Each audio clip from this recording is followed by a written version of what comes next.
Within the nervous system, hundreds of neuronal and glial cell types have been described.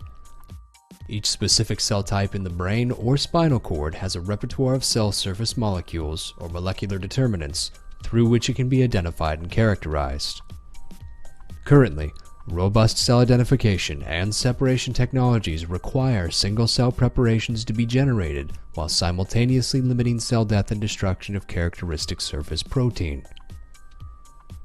The gentleMACS dissociator, when used in combination with trypsin or papain-based dissociation kits, can effectively and gently dissociate brain tissue while preserving antigen epitopes and limiting cell loss. Once generated, single-cell suspensions can be treated with monoclonal conjugates like anti-prominent 1 microbeads, which identify neural progenitors, or purified further using myelin removal beads.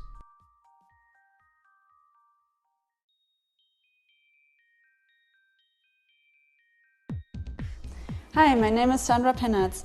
I'm a project manager for neuroscience products at Miltenyi Biotec here in Bergisch Gladbach, Germany.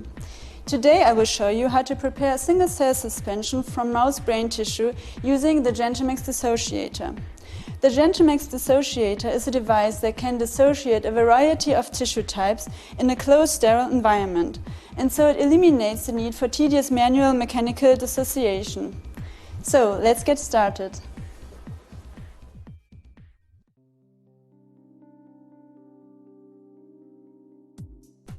Depending on the antigen epitope of interest in subsequent applications, use either the papain-based neural tissue dissociation kit or the trypsin-based neural tissue dissociation kit.